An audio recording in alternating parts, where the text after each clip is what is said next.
Bom dia, boa noite, boa tarde, seja lá a hora que vocês estão ouvindo. Meu nome é Diana Assunção e esse é o podcast Feminismo e Marxismo do Esquerda Diário e do Pão e Rosas. Esta generación tiene la revolución. No tenemos miedo. No tenemos miedo. Abre aspas. Atenção, é uma nova era no Brasil. Menino veste azul e menina veste rosa. Fecha aspas. Com essa frase, Damares Alves, a ministra da Mulher, Família e Direitos Humanos no nosso país, deu início ao seu ministério. Com Damares à frente, o governo de extrema-direita do Bolsonaro declarou guerra ao movimento de mulheres, reforçando os papéis patriarcais de que a mulher deve ser bela, recatada e do lar. Com isso, o número de feminicídios aumentou quase 10%, sem contar os inúmeros casos de violência doméstica que na pandemia se tornaram ainda mais escandalosos. O resultado mais dramático dessa ofensiva contra os direitos das mulheres foi o absurdo protesto de grupos pró-vida que, sob o grito de assassina, tentaram impedir que uma criança de 10 anos que foi sistematicamente violentada por um familiar pudesse realizar o aborto. E a responsável por publicar os dados dessa menina e do hospital em que ela realizou o procedimento foi nada menos que a autodeclarada antifeminista Sarah Winter. Então, bora lá desmascarar essa farsante fascista chamada Sarah Winter. E para essa tarefa hoje, participam do nosso programa com a gente a Letícia Parks, grande amiga com quem eu divido a pré-candidatura na bancada revolucionária de trabalhadores para vereadora aqui em São Paulo. Dá um oi para a gente, Leti. Oiê! E a Patrícia Galvão, mais uma vez aqui no nosso programa. Dá um oi pra gente, Paty. Oi, gente, é um prazer estar de volta. E uma curiosidade, gente, a gente está aqui hoje retomando a composição do primeiro episódio do nosso podcast. Foi com a Letícia e com a Patrícia, a gente falou sobre opressão e exploração. Já passaram tantos episódios, né, de lá para cá? Sim, foram muitos episódios e muito importantes todos eles, e agora a gente retoma para falar daquelas que sequer reconhecem a opressão das mulheres. Com certeza, então vamos lá. Mas, afinal, o que seria ser antifeminista? Em geral, aquelas que se denominam antifeministas recorrem a um estereótipo de mulher saído de revistas dos anos 50, que mantém uma casa impecável, os filhos bem educados e a aparência irretocável. Defendem que a desigualdade biológica entre os gêneros justifica a desigualdade perante a vida. Recorrem a exemplos quase medievais de relações amorosas se apoiando num ideal cavalheiresco, que nem há 500 anos atrás funcionava. E aqui não se trata de ser educado, respeitoso, amoroso, nada disso. Se trata de defender valores morais inventados pelas classes dominantes para disciplinar as mulheres. Valores esses que eram e continuam sendo favoráveis a essas classes. E é claro que também existem aquelas mulheres que, ao contrário das recatadas, defendem que não precisam do feminismo porque se garantem sozinhas, como se estivessem imunes à opressão de gênero, Algo como uma self-made woman, como a Margaret Thatcher, que afirmava que o feminismo é um veneno. São mulheres burguesas, CEOs ou representantes políticas da classe dominante. Não significa que essas mulheres não estejam sujeitas ao jugo do patriarcado, mas o fato de se verem como vencedoras, seguindo a cartilha do homem branco burguês, definitivamente as colocam do outro lado da trincheira da luta pela emancipação das mulheres. Em vários episódios aqui do nosso programa, a gente falou de uma obra fundamental do Engels, chamada A Origem da Família, da Propriedade Privada e do Estado, onde ele tenta estabelecer a origem da opressão à mulher vinculada à família patriarcal e à origem da propriedade privada. Bom, a primeira divisão sexual do trabalho relegou a mulher às tarefas como o cuidado dos filhos, dos doentes, dos idosos, o cuidado com o lar, com a alimentação, enfim, relegou um papel de submissão da mulher ao homem, limitando a vida da mulher à esfera do privado e como mera reprodutora. Daí a ideia de que a mulher deve ser bela, recatada e do lar. Então, ao localizar no tempo a origem da opressão, ou seja, resgatar a história do surgimento da família patriarcal atrelada aos direitos de propriedade, o Engels contesta a ideia de que é da natureza da mulher o cuidado, a submissão, de que existem papéis pré-determinados de homem e mulher. Então, ou seja, há mais de 100 anos, o Engels já estava falando que essa história de menina veste rosa e menino veste azul é pura fake news. Né? E eu queria aqui resgatar um trechinho desse texto que a gente sempre retoma aqui no programa, mas que é bem ilustrativo. O Engels fala o seguinte: o homem assumiu o comando também em casa, a mulher foi degradada, escravizada, tornou-se escrava do desejo do homem e mero instrumento de procriação. Essa posição humilhante da mulher foi gradativamente floreada e dissimulada e, em partes, revestida de formas atenuadas, mas de modo algum foi eliminada. Isso falava o Engels. E é isso, na prática, que as antifeministas reivindicam: a redução da mulher a mero objeto sexual e escrava do lar. Né? Podem florear isso, colocando como toda mulher quer ter um homem para proteger ela e uma família para criar, que uma mulher de verdade gosta de ser amada, desejada e cuidada e gosta de cuidar do homem. Ou como o retorno do romantismo e dos valores cristãos, como colocam algumas dessas antifeministas. Né? E cada época teve a sua antifeminista de plantão aí para reforçar os padrões do patriarcado sobre as mulheres. Das mulheres da aristocracia do século XIX, como a Rainha Vitória da Inglaterra, que simboliza esse puritanismo hipócrita que sustenta o patriarcado, até as burguesas norte-americanas, as filhas da Revolução Americana, organização que há mais de 100 anos reivindica as bandeiras Deus, o lar e o país, né, reforçando valores nacionalistas de preservação dos ideais da independência norte-americana, da mulher americana como a mãe exemplar e defensora da pátria, mas uma pátria branca no melhor estilo WASP, né, sigla usada para definir o americano original branco, anglo-saxão e protestante, né, negando a multiplicidade étnica que compõe os Estados Unidos. Na nossa época, volta e meia surgem antifeministas como uma reação à força que o movimento de mulheres vem ganhando no mundo todo. Na época da eleição do Trump, em 2016, os extremistas e supremacistas brancos tinham a sua porta-voz antifeminista na Lana Lockteff, que afirmava que todas as mulheres só querem ser bonitas, casar e ter filhos, e que foram as mulheres brancas nacionalistas que garantiram a vitória do Trump. São ideais pouco ambiciosos dessas mulheres, né, e em nada correspondem com a realidade. No Brasil, a gente tem esse troço chamado Sarah Winter, que, pasmem, já foi feminista, ou diz que foi, né? Esse é um rolê bastante nonsense, essa história toda.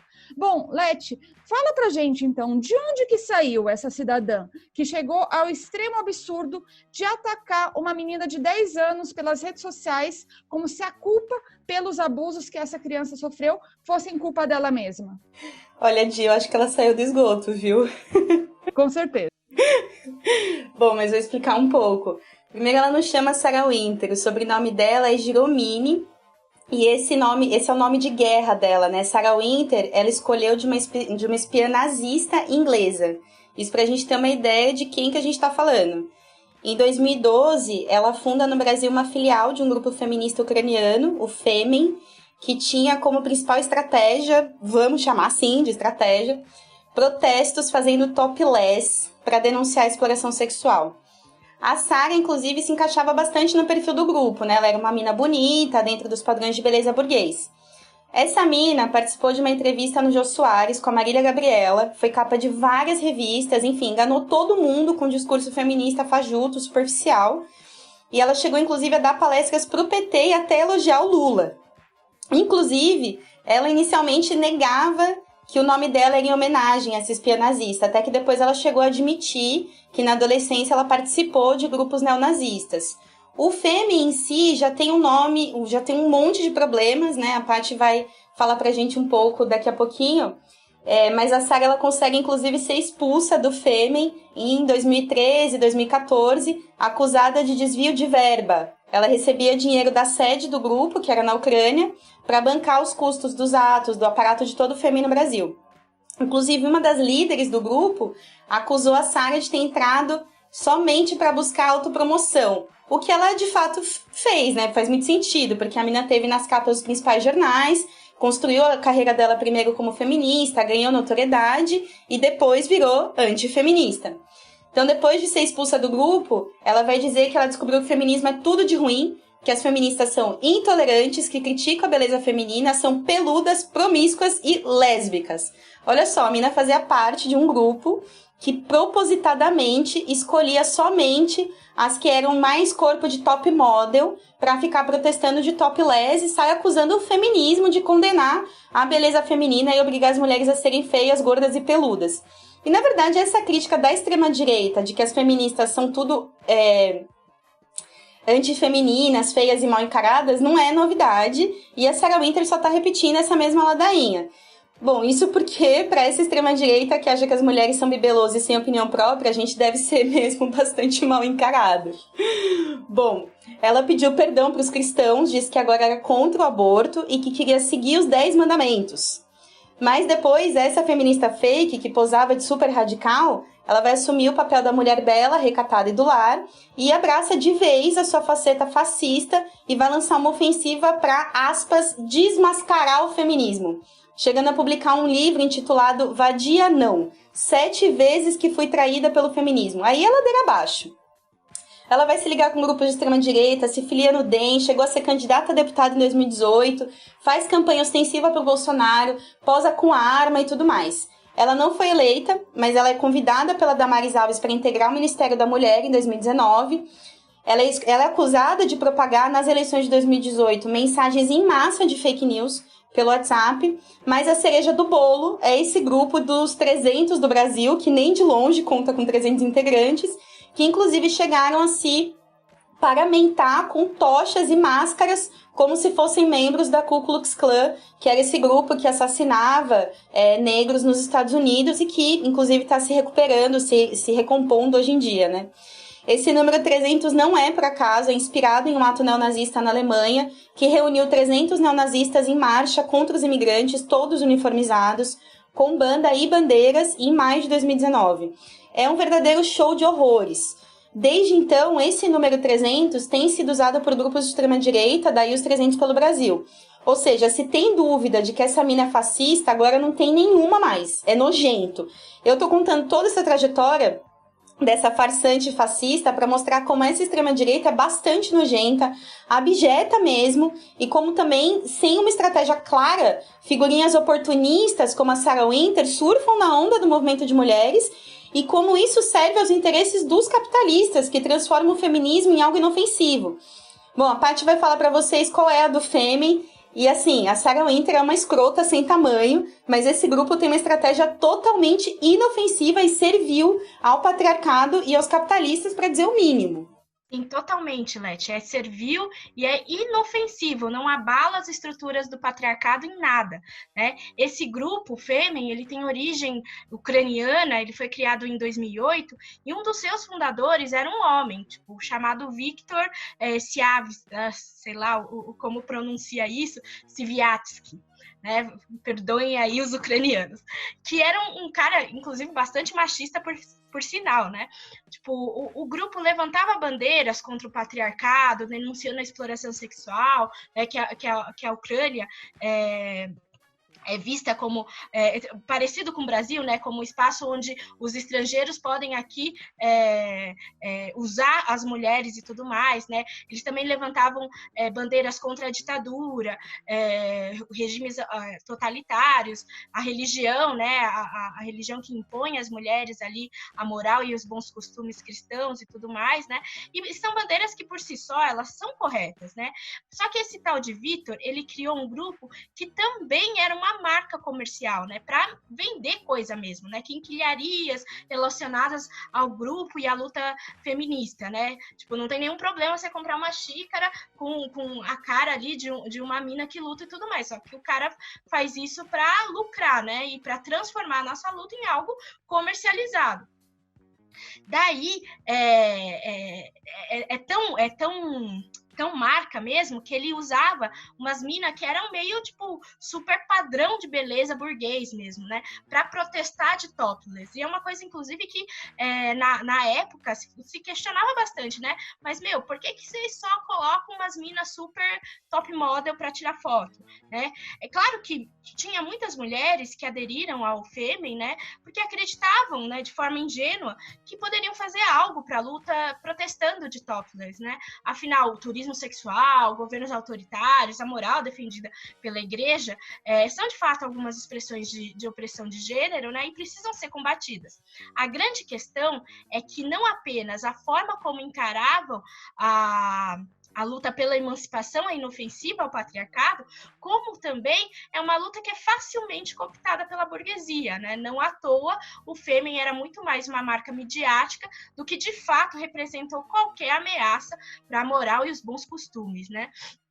Tem um documentário de 2013 que trata um pouco sobre esse grupo, que foi um fenômeno midiático, né? Mais do que um fenômeno de massas feminista mesmo, né?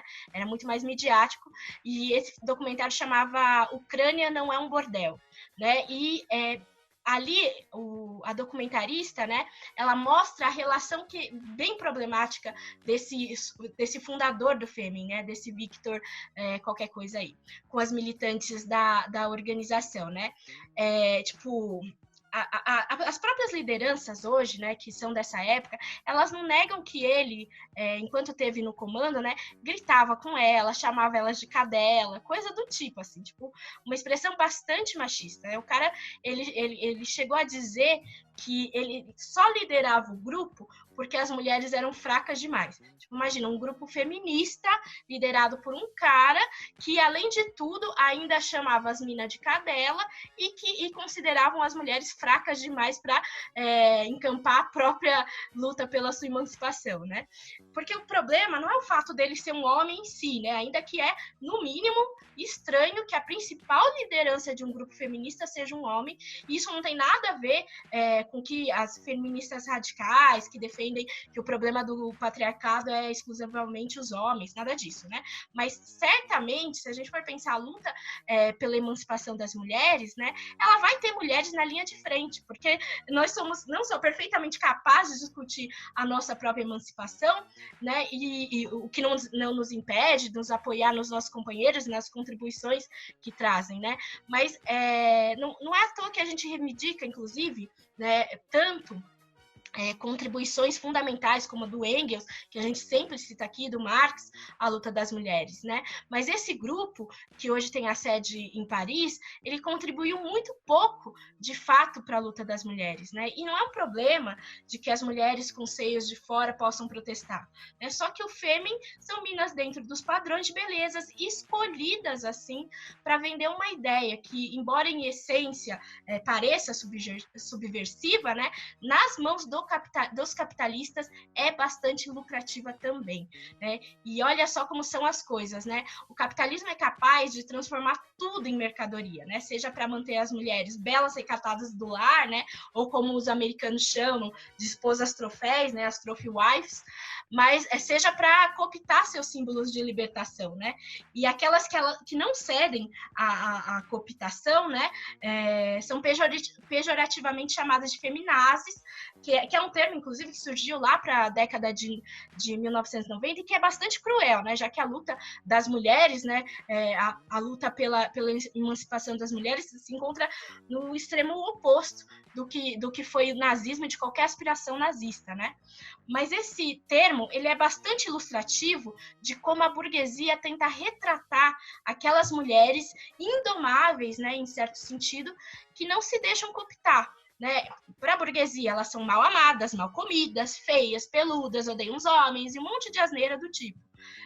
Mas na verdade é o oposto, né? São mulheres que lutam para libertar o próprio corpo das amarras do patriarcado, que se expressa no padrão de beleza, que é inatingível para a maioria das mulheres, na disciplinarização dos seus corpos, né? De como elas têm que se vestir, como elas têm que parecer, né? Na repressão da sua sexualidade, né? E eu não estou dizendo que as feministas são feias e peludas, porque na verdade isso não importa, né? Porque se as mulheres querem ou não depilar o corpo, se elas querem se maquiar ou não, se elas estão gorda, magra. A questão é se ver liberta de todas essas pressões constantes, né? As mulheres não são objetos de decoração, a beleza das mulheres não é uma coisa estéril, nem a serviço de disciplinarizar e escravizar os seus corpos. Exatamente, Paty. E eu acho que é importante a gente ver que essa ofensiva da burguesia sobre o movimento de mulheres, né, seja para combater ele, seja para cooptar, é uma resposta à enorme força que o movimento de mulheres ganhou nos últimos anos. E a expressão dessa força se deu na Primavera Feminista, na marcha contra o Trump nos Estados Unidos, na Maré Verde na Argentina, no grito de Ni Una Menos, né, que ecoou no mundo todo, e também teve sua expressão no movimento Ele Não aqui no Brasil, contra a eleição do Bolsonaro, que é inclusive um misógino orgulhoso, né? E o bolsonarismo, ele é uma reação a essa força que o movimento de mulheres expressou nos últimos anos, né? Não somente a isso, mas é também uma reação a esse movimento de mulheres. O Bolsonaro, representado pela Damares, lançou uma ofensiva contra o que eles chamam de ideologia de gênero, para barrar a educação sexual nas escolas e impedir a todo custo a legalização do aborto, né? E impedir também, inclusive, nos casos já previstos em lei, né? E isso se tornou um imperativo nesse governo. Isso porque, para aprovar os ataques neoliberais, era preciso golpear os trabalhadores nos pontos mais fortes, de onde pode explodir movimentos que arrastam a classe trabalhadora toda, né? Como o próprio movimento de mulheres, né? A gente viu, inclusive, o 8 de março passou a ser uma data com greves, né? Greve, um método de luta da classe trabalhadora. E hoje, mais do que em qualquer outra época, a classe trabalhadora é quase metade feminina, né? Ou seja, um enorme contingente de mulheres de maioria negra que recebe os piores salários e estão nos postos de trabalho mais precarizados. A maior categoria de trabalhadores do Brasil são as empregadas domésticas, mais de 6 milhões de mulheres, uma boa parte delas trabalhando, inclusive, para aplicativos. Bom, para o bolsonarismo e para a burguesia mais conservadora, isso é um perigo enorme. E para que isso não saia do controle, né, dos patrões, é fundamental conter o avanço da luta das mulheres, reforçando os papéis patriarcais de submissão das mulheres aos homens e principalmente aos seus patrões e ao seu país, né? E isso não é só no Brasil, né, mas também nos Estados Unidos, com as supremacistas brancas, como a Lana Lockteff, que eu já tinha citado, que não só tentam se contrapor à enorme força do movimento feminista, se colocando como porta-vozes do conservadorismo mais hostil às mulheres, mas também tentam se contrapor à força do movimento Black Lives Matter, que hoje tem incendiado as lutas antirracistas no coração do imperialismo e se espalhado também pelo mundo todo. Sim, e mais importante ainda no momento em que seguem os assassinatos a negros nos Estados Unidos, né? Por exemplo, agora a gente teve o caso do Jacob Blake, foi alvejado com 7 tiros nas costas, teve várias referências também ao caso do Evaldo, né, aqui no Brasil, os 80 tiros no carro dele. Enfim, um escândalo total, e a gente tem que seguir a nossa luta e mobilização, né? Então, voltando para o tema de hoje, a gente está falando de uma criança de 10 anos que desde os 6 foi sistematicamente violentada por um familiar e fruto desse estupro sistemático engravidou aos 10 anos, quando sequer o corpo está totalmente preparado para dar luz, sem que isso coloque em risco a própria vida da menina.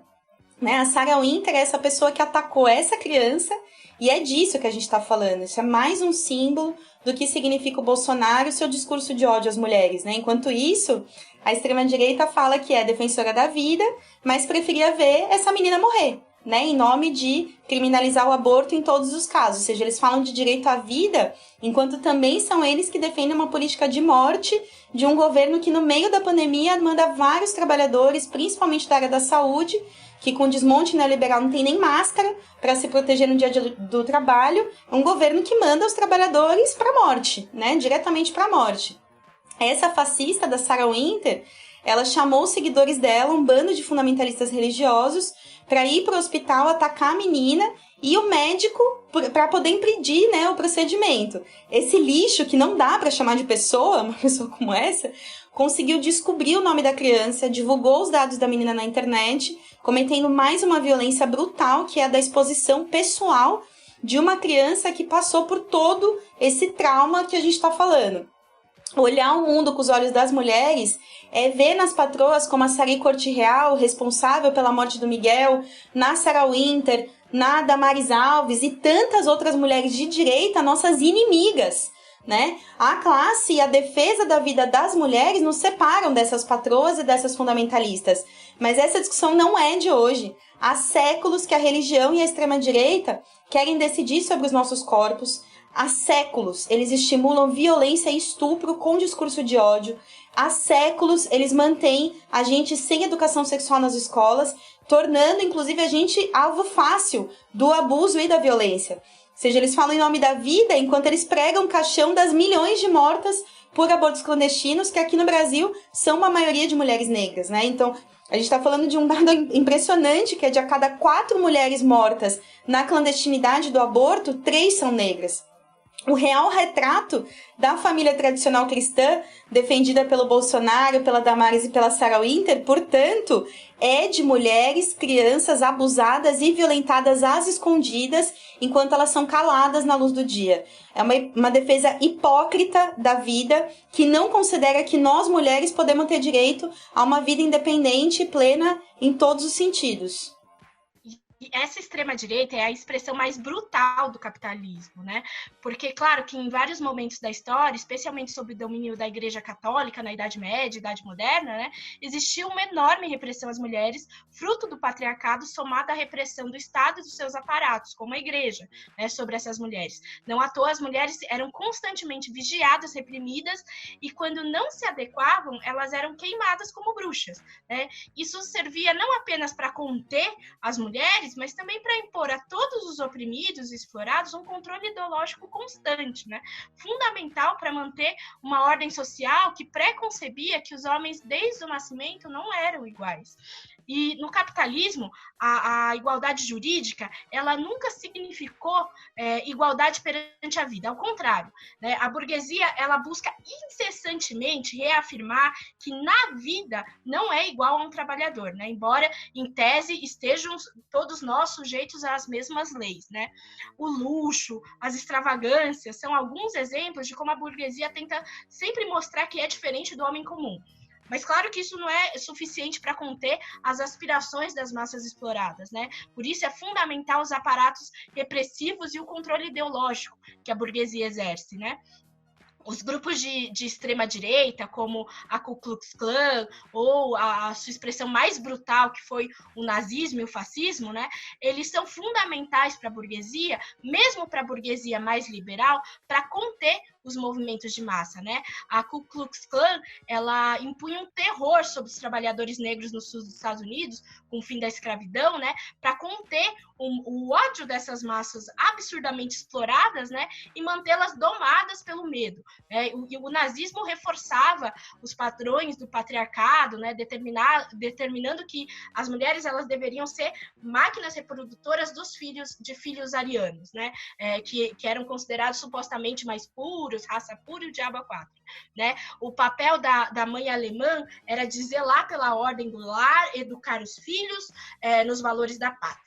Isso se combinava a toda uma ofensiva nazista, na real, contra o movimento operário, né? O nazismo perseguiu todo e qualquer movimento pela emancipação das mulheres, né? Os opositores do governo tinham o mesmo destino, ou eram presos ou mandados para os campos de concentração nos períodos de guerra, né?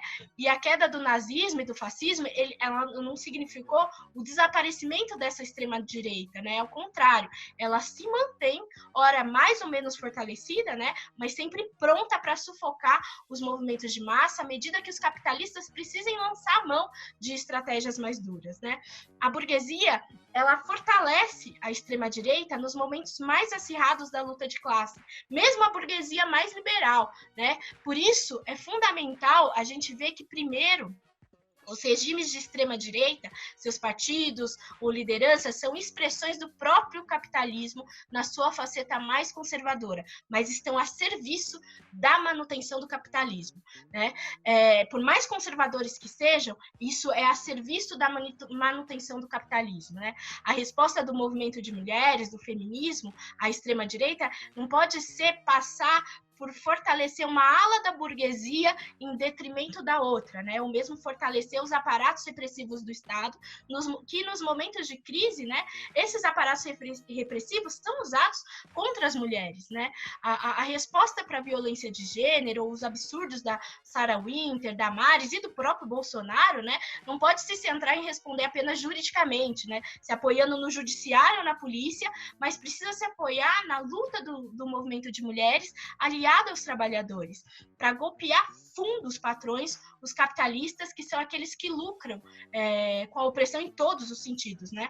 Lucram com a opressão, com a exploração do trabalho das mulheres, lucram com o trabalho doméstico gratuito que a gente faz nos lares, lucram vendendo produtos de beleza, lucram cooptando os movimentos feministas ou transformando em produtos em prateleiras, né? Em xícara, bolsa e o diabo a quatro, né?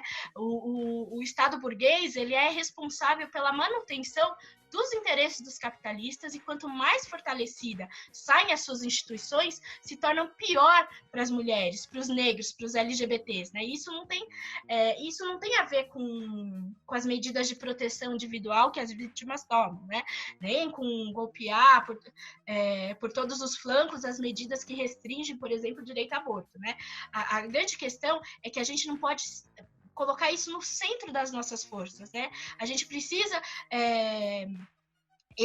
a gente não pode, como movimento de mulheres, né, exigir, a nossa única exigência ser delegacias de mulheres, mais rigor do Estado, mais rigor do judiciário, mais repressão estatal, quando o nosso combate ele tem que ser contra o Estado burguês e contra os capitalistas, que são os responsáveis pela manutenção do patriarcado, são responsáveis direto pela opressão às mulheres. Sim, muito importante todo esse resgate que vocês fizeram, enfim, no episódio todo, né, para a gente entender um pouco quem é a Sarah Winter e o que é esse antifeminismo, enfim, está muito presente, né, na política brasileira. Inclusive, essa extrema-direita, ela sempre fica falando, né, para acusar as feministas quando alguma mulher de direita é atacada, eles falam assim, e agora que tem uma mulher aqui atacada? Cadê as feministas? Cadê? Vocês não vão apoiar, não sei o que lá?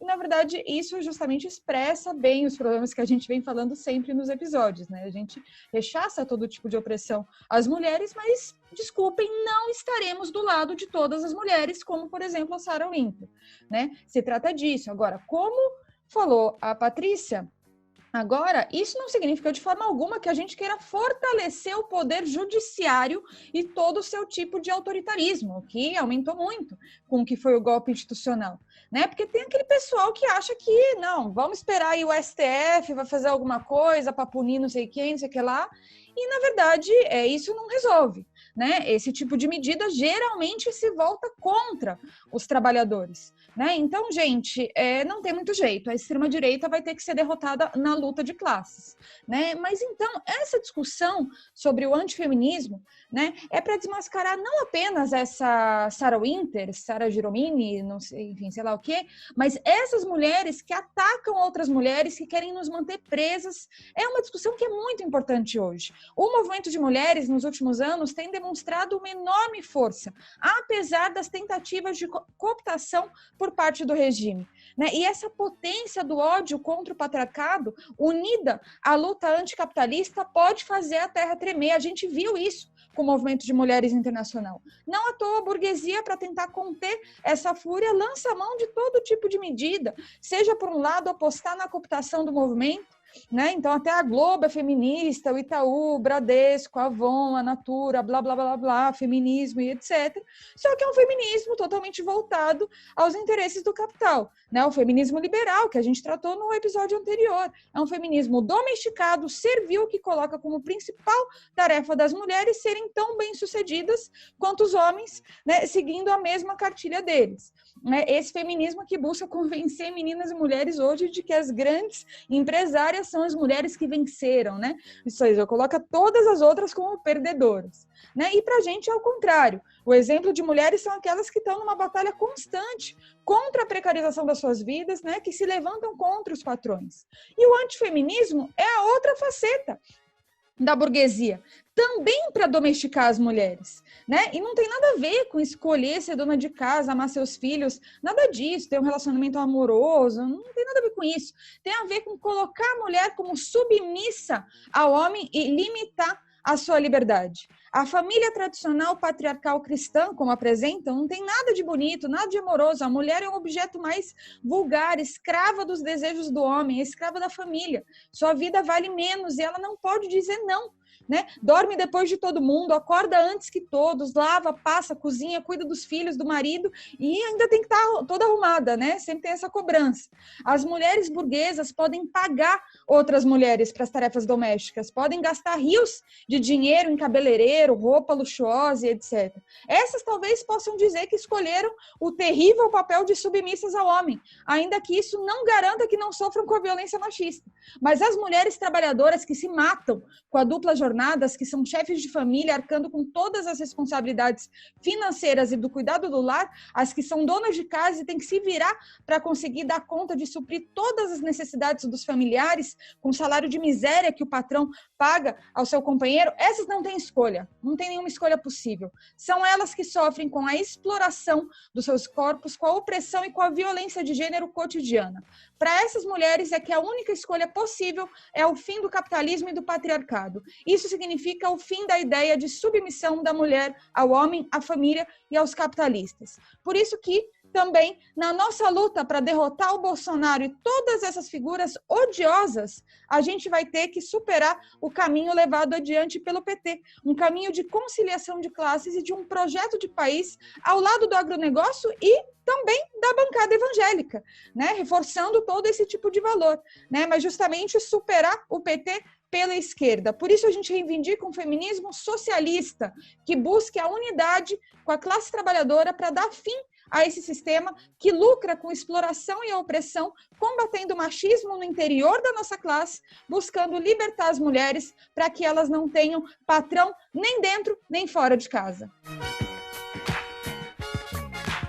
Gente, obrigada por esse episódio. Foi muito bom aqui a gente desmascarar essa farsante da Sarah Winter e todas as antifeministas. Queria agradecer a minha companheira Letícia. Obrigada, Di. Foi muito bom o desabafo aqui. Sim, e também companheira Patrícia. Gente, obrigada, Di. E a lata do lixo tá ficando pequena para tanta gente. Pois é, eu quase me arrependi de fazer esse episódio porque é muita merda, né, para falar dessa mulher, mas enfim, não tinha como a gente deixar passar, né? E eu queria aproveitar aqui o final do episódio para dar 2 recados. O primeiro é que dia 12 de setembro a gente tem o lançamento da pré-candidatura coletiva da Bancada Revolucionária de Trabalhadores para vereadora aqui em São Paulo, comigo, com a Letícia, também com o Pablito, a gente está com essa pré-candidatura coletiva. Eu queria convidar todas e todos os ouvintes aqui do nosso podcast. E o segundo recado é que o Esquerda Diário está fazendo uma campanha financeira para que todos que nos acompanham possam contribuir para ajudar financeiramente essa mídia independente dos trabalhadores, da juventude, das mulheres, dos negros e dos LGBTs. É só entrar no nosso site www.esquerdadiario.com.br, clicar no banner sobre a campanha financeira e contribuir com a gente. E como dizia Engels, beijinho no ombro para o recalque das antifeministas passar longe. Até a próxima, gente. Curtam e compartilhem. Get down with it now.